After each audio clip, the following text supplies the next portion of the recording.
Hello, I'm Sasha Hawks, and I get to share with you a few tips, tricks, practical, and some spiritual advice on how to be bivocational. You may have just entered a new role of being in ministry, you're working full-time outside the home, you've got your own hobbies, maybe you have a family, maybe you just have some great friend groups you want to spend time with, you're social. How do I balance all this? What do I do? So I'm going to try to give you a few tips on this. So I am currently a youth president's wife in Halifax, Nova Scotia, and I love young people. I love ministry.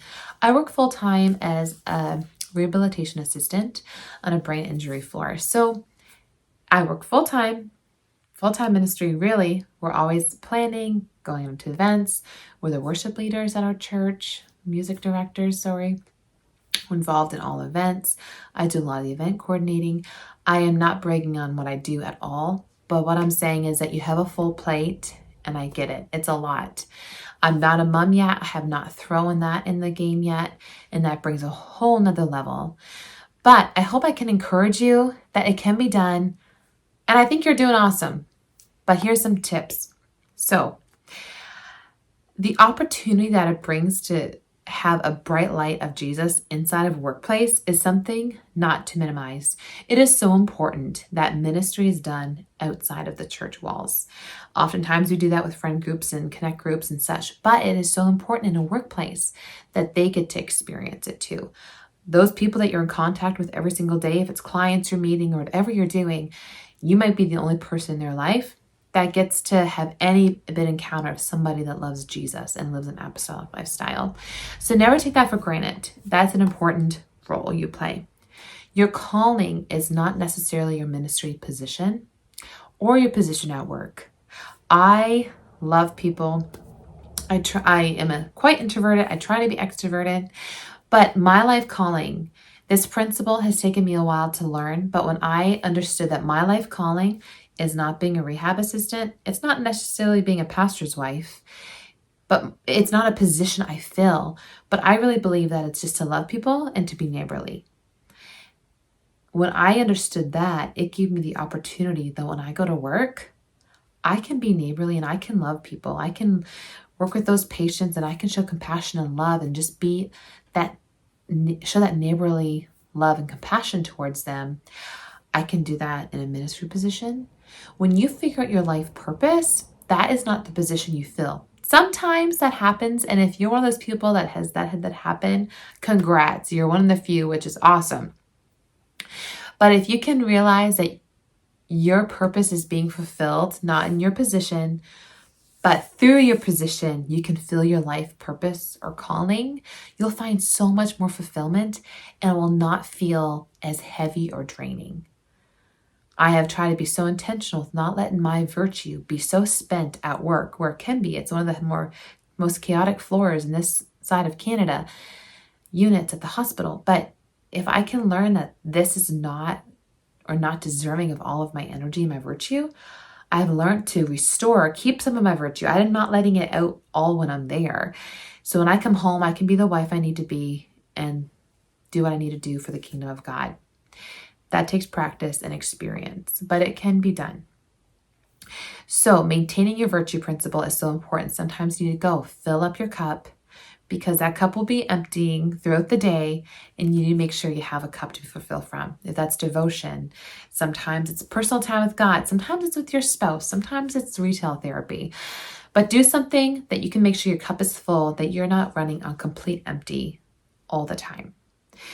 That's one huge tip that I encourage. Remember that it's also very biblical. We see that Proverbs 31 lady that we all look up to and strive to be also worked. She met with merchants. She's made and sewed tents. She did so much. She baked bread when the kids were sleeping and worked so hard that she could also be home and be who she needed to be for her family and for God. And I think that is incredible. But just remember that she also worked. Paul worked. There's so many people in the Bible that had worked outside of their ministry role. So don't feel alone. And sometimes it can feel lonely. It requires balance, a lot of balance. Something I have learned in my role as a physiotherapy assistant, but also in life, and I have took this principle from physical to spiritual in balance, is that there's a difference between a static balance and a dynamic balance. A static balance is when you're standing there and I have maintained my balance, I'm not falling over, and I'm getting through. But you're not growing. And I want you to remember that. You're not necessarily growing, you're getting through. Sometimes that's all you have for seasons is a static balance when you're just getting by. But when we start teaching dynamic balance to patients, that's when you're getting them to walk and run around corners. You're pushing them. That is making them so much stronger. So sometimes you get thrown curveballs, your busy schedule, it comes in seasons. You're busier in the summer maybe than the fall or vice versa. But know that when you work with a dynamic balance, that is making you stronger. You're going to be able to get through it. You're going to be able to do more for the kingdom of God as you get through that season. Balance is not necessarily every day. That can be an aspect of balance, but it helped me so much looking at it through seasons. Sometimes it's dynamic, sometimes it's static, but God will give you the grace to do it. I have looked back so many times like, Lord, how did I do this last year? It's by God's grace. So never take that for granted. Ultimately, it's all it is. So I encourage you today, take some time for you. Make sure your cup is filled to the top. Most importantly, make sure you're getting some Jesus time. Sometimes that's a trip to the bathroom at a crazy work day, to just take a moment, honor God, say a prayer, get your cup full. It is so helpful. Trust me. Remember that people have worked in the Bible. You're not alone in this. There's a lot of people around you that work. They've had professional careers and they're so involved in ministry, and you wonder how I'm drowning. No, it can be done, but give yourself grace. You need to give yourself grace and know that it's the grace of God that will give you the strength to get through. I'm passionate about this because I know what it's like, but if I could be your biggest cheerleader, I would let you know that you can completely get through this. And which was one of my first points to make as a reminder and a recap of it, is that your workplace is not necessarily your life calling. So don't let that drain you, and don't let that label you and feel discouraged that here I am. What am I doing here? But instead, let it be a way that you can let your life calling flow through it and minister to other people.